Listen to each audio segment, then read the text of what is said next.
بسم اللہ الرحمن الرحیم۔ السلام علیکم دوستو، دنیا بھر کی خبروں میں آج آپ سنیں گے، لیکن اس سے پہلے اگر ہو سکے تو لائک، سبسکرائب اور بیل آئیکن کا بٹن ضرور دبا لیں۔ شکریہ۔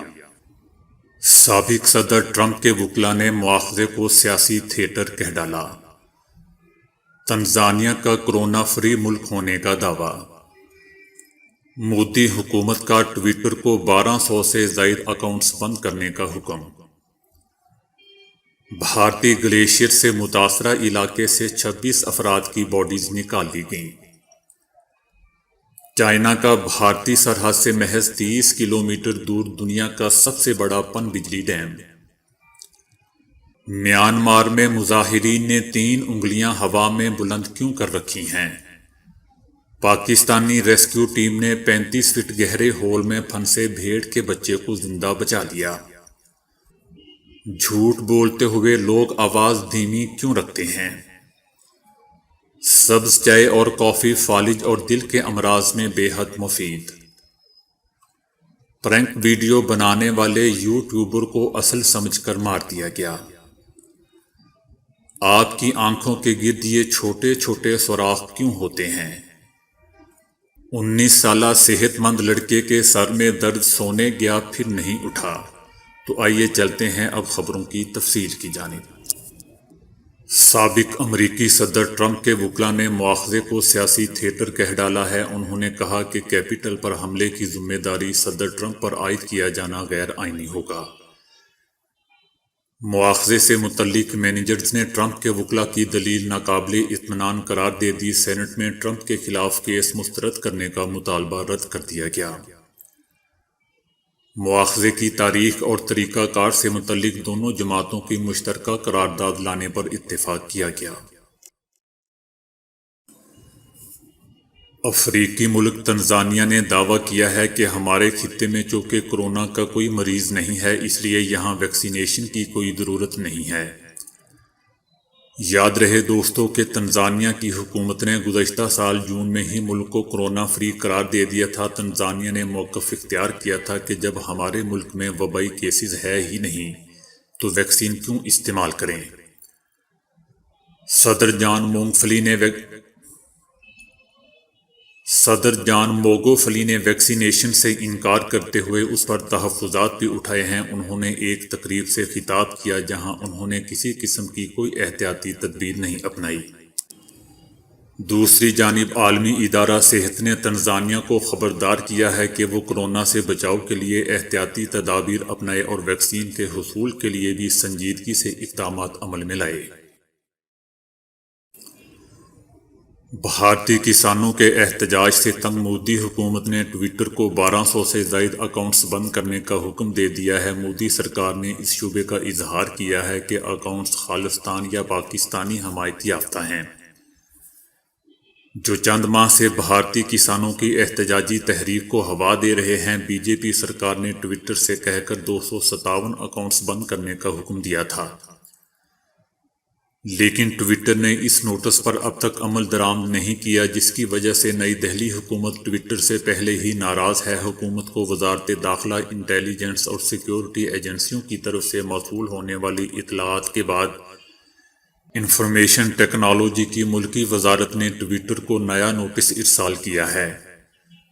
نوٹس کے جواب میں ٹویٹر انتظامیہ نے اکاؤنٹس کو بلاک کرنے کا اشارہ دے دیا ہے۔ بھارت کی شمالی پہاڑی ریاست اتراکھنڈ میں گلیشیئر پھٹنے سے متاثرہ علاقوں سے لگ بھگ 26 کے قریب باڈیز مل چکی ہیں۔ 180 افراد لاپتہ ہیں اور انہیں بچانے کے لیے کوششیں کی جا رہی ہیں۔ متاثرین کا تعلق بھارتی ریاستوں سے ہے، جن میں اتراکھنڈ، اتر پردیش، مغربی بنگال، بہار، جھارکھنڈ شامل ہیں، اور کچھ کا تعلق نیپال سے ہے۔ اتوار کو پیش آنے والے گلیشیئر پھٹنے کے واقعہ سے 2 ہائیڈرو پاور منصوبوں کو بھی شدید نقصان پہنچا ہے۔ چائنا نے ہمالیہ کے دامن میں بھارتی سرحد سے محض 30 کلومیٹر دور دنیا کا سب سے بڑا پن بجلی ڈیم بنانے کا منصوبہ بنایا ہے۔ دوسری جانب انسانی حقوق کے گروپ اور ماحولیاتی ماہرین نے پن بجلی کے منصوبوں پر تنقید کی ہے۔ 2060 تک کاربن فری کا مقصد لیے چائنا نے تبت میں پن بجلی منصوبوں پر اپنی کوششیں دگنا کر دی ہیں۔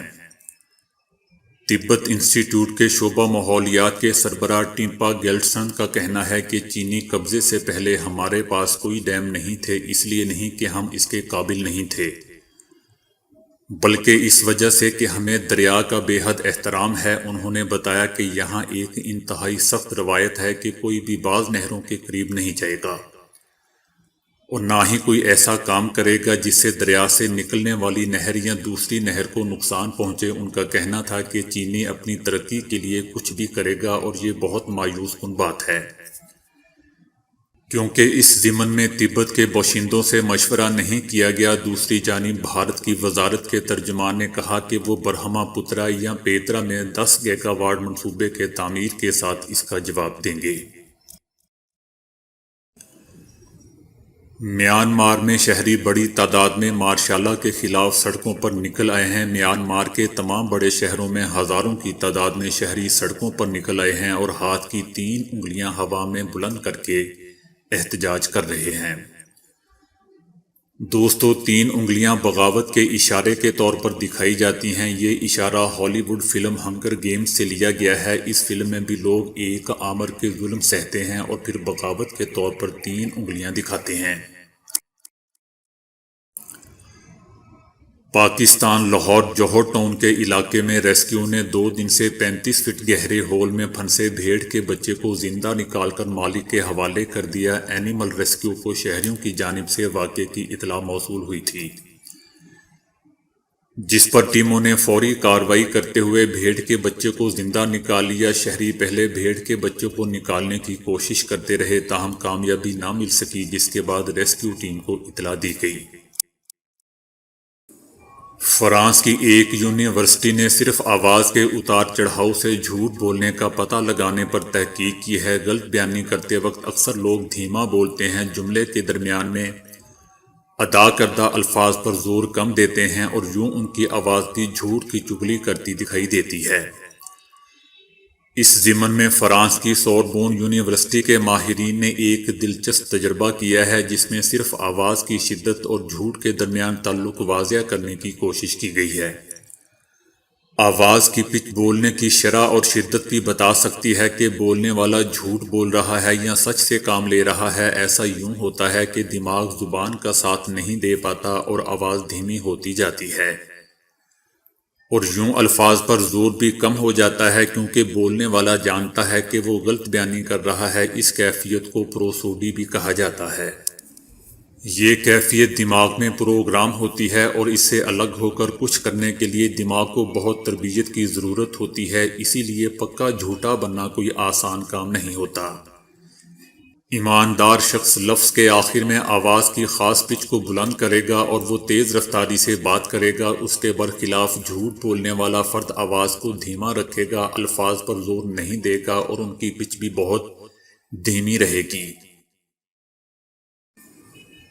سبز چائے اور کافی کے کئی فوائد سامنے آتے رہتے ہیں اور اب یہ معلوم ہوا ہے کہ ان کو باقاعدہ استعمال دل کے دوسرے دورے یا فالج کے حملے کے بعد جلد بڑھاپے کے عمل کو بھی روک سکتا ہے۔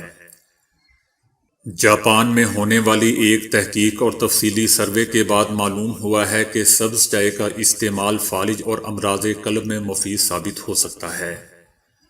اوساکا یونیورسٹی کے سائنسدانوں نے کہا ہے کہ فالج سے بچ جانے والی خواتین اور حضرات اگر سبز چائے روز نوش کریں تو اس سے بڑھاپے کا عمل رک جاتا ہے، جبکہ چائے نہ پینے والوں میں یہ رجحان نہیں دیکھا گیا۔ اسی طرح دل کے ایک دورے کے بعد جن افراد نے سبز چائے کی اتنی ہی مقدار کو معمول بنایا، ان میں موت یا دوسرے دورے کی شرح 53% تک کم تھی۔ سبز چائے کے علاوہ کافی میں بھی یہی خاصیت پائی جاتی ہے۔ کافی نہ صرف دل کے مریضوں کو بحال رکھتی ہے بلکہ صحت مند افراد کو بھی دل کی بیماریوں سے دور رکھتی ہے، لیکن کافی فالج کے مریضوں پر کارگر ثابت نہ ہو سکی۔ ماہرین نے کہا ہے کہ اس سے یہ ثابت نہیں ہوتا کہ کافی یا سبز چائے پینے سے عمر بڑھتی ہے، بلکہ یہ کہا ہے کہ فالج اور دل کے دورے کے بعد ان کا استعمال دوسرے حملے یا صحت کی مزید خرابی کو ٹال سکتا ہے۔ اوساکا یونیورسٹی میں ڈاکٹر ہیرو یاسو نے 4 فروری کو اپنی تحقیق شائع کی، جس میں 40 سے 80 سال کے 46,000 افراد کا جائزہ پیش کیا گیا ہے۔ ان تمام افراد کو 20 سال تک نوٹ کیا گیا۔ تحقیق سے معلوم ہوا کہ جن افراد نے روزانہ سبز چائے کے 2 کپ کا معمول بنایا، ان میں موت کا خطرہ 39% کم نوٹ کیا گیا، اور جیسے جیسے اس کی مقدار بڑھائی گئی، موت سے دوری کا گراف بھی بڑھتا گیا، خواہ وہ فالج کا حملہ ہو یا دل کا عارضہ۔ امریکہ میں چوری کی پرنک ویڈیو بنانے والے یوٹیوبر کو شہری نے اصل چور سمجھ کر گولی مار دی، جس کے نتیجے میں نوجوان یوٹیوبر مارا گیا۔ ٹموتھی ولکس نامی یوٹیوبر فیملی پارک کے باہر لوگوں کو ڈرا رہا تھا، جبکہ ان کا دوست ویڈیو بنا رہا تھا کہ اس دوران 23 سالہ نوجوان نے یوٹیوبر کو اصلی چور سمجھا اور یہ کارروائی کر ڈالی۔ کارروائی کرنے والے نوجوان نے پولیس کو بتایا کہ مجھے بالکل اندازہ نہیں تھا کہ یہ ایک مذاقیہ ویڈیو ریکارڈ ہو رہی ہے، میں نے بس یہ دیکھا کہ یہ شخص لوگوں سے لوٹ مار کر رہا ہے اور اب میری جانب بڑھ رہا ہے، تو میں نے اپنے دفاع میں یہ قدم اٹھا لیا۔ یوٹیوبر کے دوست نے بھی پولیس کو بتایا کہ ہم یوٹیوب کے لیے ایک پرنک ویڈیو بنا رہے تھے۔ پولیس نے جائے وقوع سے کسی کو گرفتار نہیں کیا۔ اس قسم کے واقعات سے دوستوں بچنے کے لیے یوٹیوب نے پالیسی بھی واضح کی ہوئی ہے، لیکن پھر بھی ایسے واقعات تھم نہیں سکے۔ ماہرین ایسے خطرناک مذاق کی ویڈیوز پر پابندی کا مطالبہ کرتے ہیں۔ کیا آپ نے کبھی غور کیا ہے کہ ہماری آنکھوں کے نچلے پپوٹوں میں چھوٹے چھوٹے سوراخ ہوتے ہیں؟ آخر ان سوراخوں کا مطلب کیا ہے؟ انٹرنیٹ پر ایک آدمی نے اس سوال کا ایسا جواب دیا ہے کہ ہر کوئی دنگ رہ گیا۔ اس آدمی نے بتایا ہے کہ نچلے پپوٹوں کے اندرونی طرف موجود یہ چھوٹے چھوٹے سوراخ در حقیقت آنسوؤں کی نکاسی کا کام کرتے ہیں۔ صارف نے بتایا کہ جب ہم روتے ہیں تو کچھ آنسو آنکھوں سے نکل کر ہمارے رخساروں پر بہہ جاتے ہیں، لیکن کچھ آنسو آنکھ کے اندر ہی رہ جاتے ہیں۔ یہ آنسو ان سوراخوں کے ذریعے آنکھ سے نکلتے ہیں۔ یہ سوراخ آنکھوں سے ناک میں کھلتے ہیں، چنانچہ آنکھوں میں رہ جانے والے کچھ آنسو ان سوراخوں کے ذریعے ناک کے راستے جسم سے باہر نکل جاتے ہیں۔ برطانیہ میں ایک نوجوان نے معمولی سر درد کی شکایت کی اور وقت سے پہلے سونے چلا گیا، لیکن اس نیند سے وہ پھر کبھی بیدار نہ ہو سکا۔ 19 سالہ نوجوان ڈینیل مورگن نے اپنے گھر والوں سے سر درد کی شکایت کی اور سونے چلا گیا۔ اسی نیند میں وہ کوما میں چلا گیا اور چند دن ہاسپٹل میں رہنے کے بعد کوما میں ہی اس کی موت واقع ہو گئی۔ ڈینیل کی فیملی کا کہنا تھا کہ ڈینیل کو سر درد ہونا کوئی نئی بات نہیں تھی، اسے کئی سالوں سے درد شقیقہ کا مسئلہ تھا اور اکثر اسے سر درد ہوتی رہتی تھی۔ ڈاکٹروں نے بتایا کہ اس کے سر کے اندر خون بہنے کی وجہ سے وہ کوما میں چلا گیا۔ ڈاکٹروں نے اسے کئی دن لائف سپورٹ مشین پر رکھا اور بالآخر انہوں نے کہہ دیا کہ وہ اب مزید کچھ نہیں کر سکتے۔ تو دوستو آج کے لیے اتنا ہی۔ ویڈیو کو لائک اور شیئر کرنے کا بہت بہت شکریہ۔